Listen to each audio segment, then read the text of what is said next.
Good morning.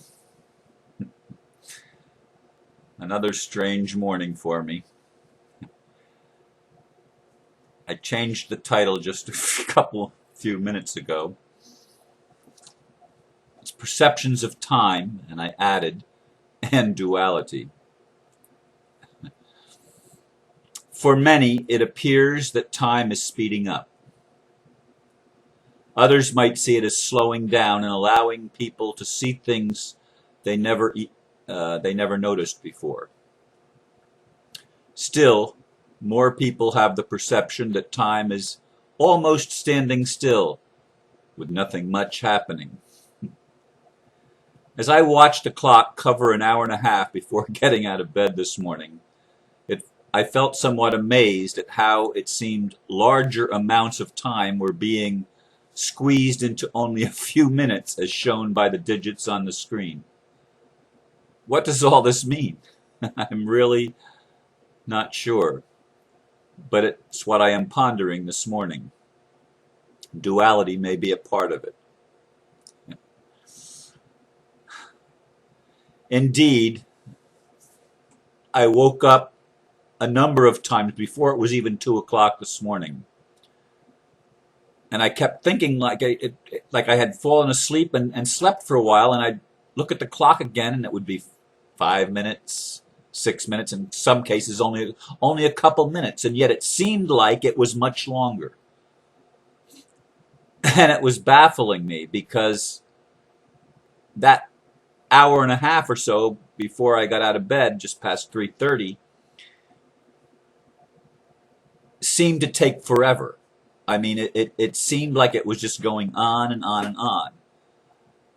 And that didn't seem like something to talk about. And when I went into the meditation room and prayed for people, by the way, I mean, I had conversations with a couple of people yesterday that have had significant losses in their life. One lost his mother, and another lost her mother and sister, her younger sister.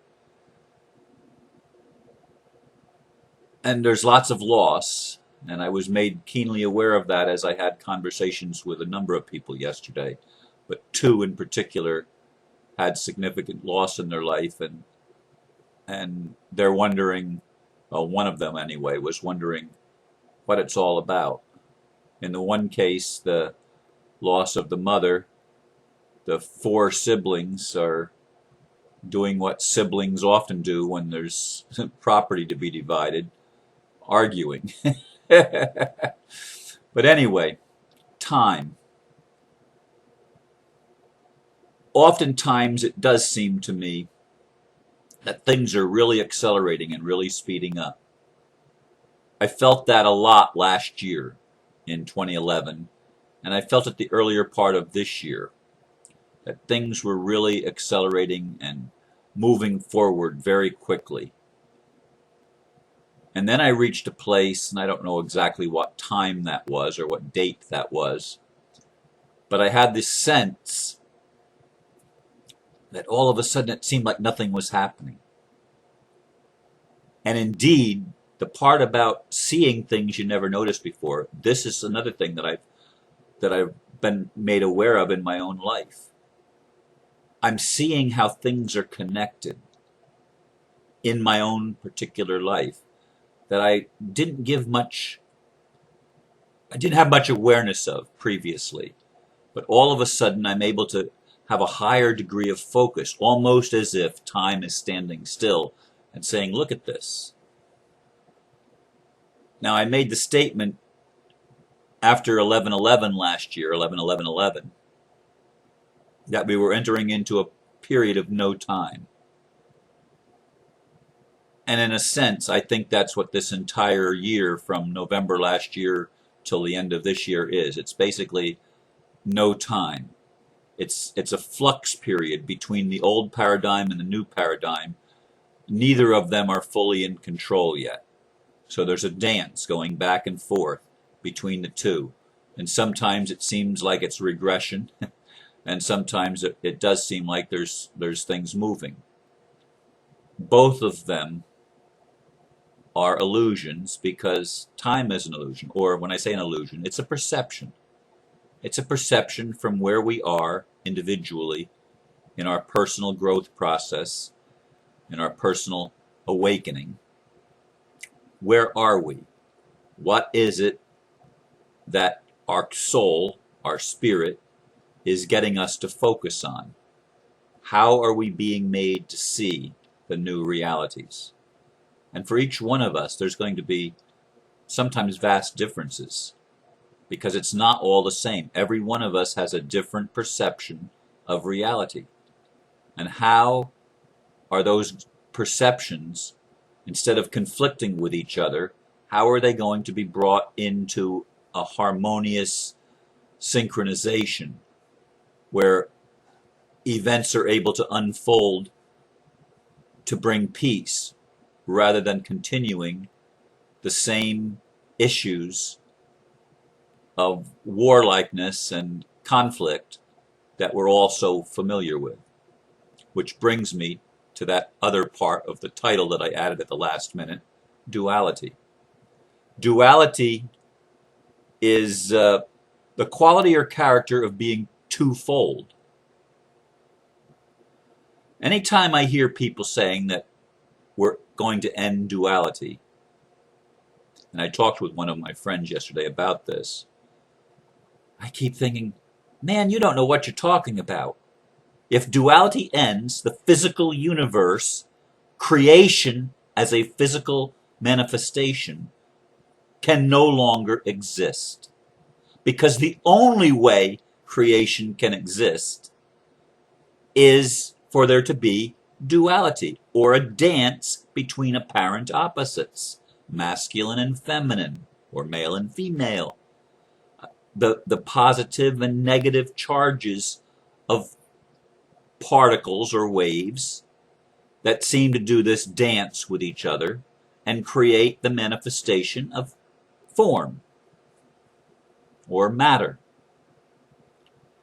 The North and South Pole, repelling and attracting, repelling and attracting. It's a dance. Without electromagnetism, nothing exists in the physical universe. Nothing. It is, I know they say that there were 4 kinds of energy. As I studied physics in high school and college, there's electromagnetic energy, and there's a gravitational force, and there's the strong nuclear force and weak nuclear force and all these, but it's all electromagnetism. Whether it's on a micro or a macro scale, it's still electromagnetism. It's the dance of opposites. That's duality. Now, I understand. I understand that people get duality mixed up with dualism. I've talked about this other times because it's one of my pet peeves. People don't use the right word. In dualism, there is polarization, as one opposite seems to be not dancing, but dueling in warfare with its opposite, as the masculine and the feminine battle each other for supremacy. Well, may that come to an end quickly, and I believe it is. I believe it is coming to an end as time unfolds, slowly or quickly according to your perception, but unfolding of the awakening of your consciousness, which is time. It's the gift of time that enables you to perceive things differently from one point to another point of view or of time. But the dance must continue. Duality,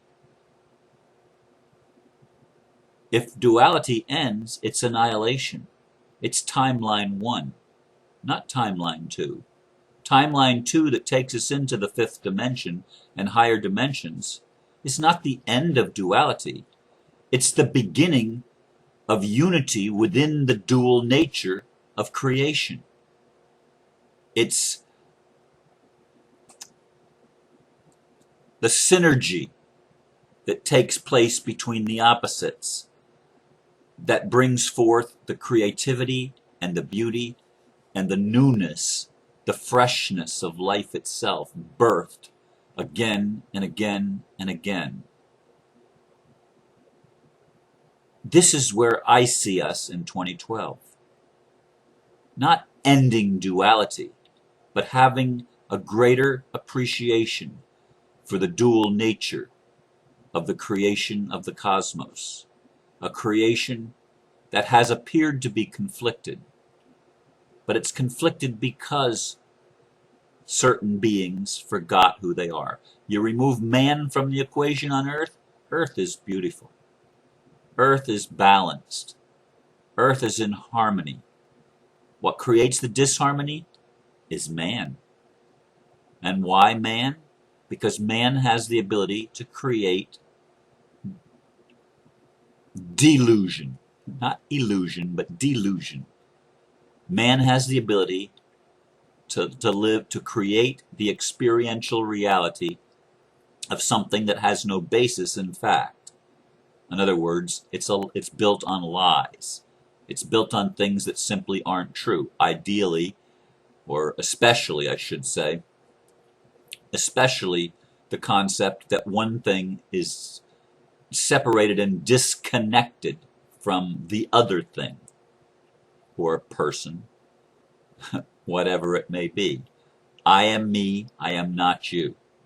That is the perception that we have in time and space, in the dual nature of creation, that leads us to all sorts of conflict, because we forget who we are and that we are interconnected with all of life. As we remember, and we are remembering as time progresses, we are remembering the interconnectedness of all life. And that will enable us to go from a place of having an unsustainable reality, an unsustainable system, to co-creating together something that is sustainable and fulfilling for everyone else in creation. This is the beauty of what's happening as time unfolds, or we enter no time, or however you want to perceive it or explain it. Here in the second half of 2012, as we move toward the culmination and fulfillment of a whole bunch of prophecies, of a whole bunch of cultures, that if we were to put them together and allow them to be connected, we would find a rich vibrancy, of a rich tapestry of expression and even of definition of what life's about, that the physics and the science would come together. Or I should say, the science and the spirituality would come together. The mysticism and the science would come together and allow us to come into a greater awareness of who we are and how things really do work. And in understanding that, we would move into a more sustainable universe and a more sustainable world, not run by psychopathic people who have totally forgotten and pretend they're one thing while actually they're playing the role of the exact opposite. But that's not duality. That's dualism. That's polarization. It's not the fact that there's a masculine and feminine force, or a manifest and unmanifest force that's at play with each other. It's not that at all. It's that we forgot how to see the connection. And that's the gift that time has given us, to almost stand still and allow us to perceive things that we never thought about before, that were unconscious, so that the unconscious is becoming conscious in this unfoldment process of awakening, of remembering, of integrating the opposites rather than separating them. It's not a matter of eliminating the appearance of pairs of opposites. Pairs of opposites are the gift of creation to us. And there's great beauty in that gift. So when you hear people talk about the end of duality, recognize that they're not speaking with full awareness of the meaning of the word duality, and not seeing duality for the gift that it actually is. I trust that this makes sense for some of you. It makes sense for me. And I Didn't know where I was actually going with this duality thing till the very last minute, as I said. But I think that's an important part of understanding how time is perceived, especially at this time of our awakening. Thank you. Namaste.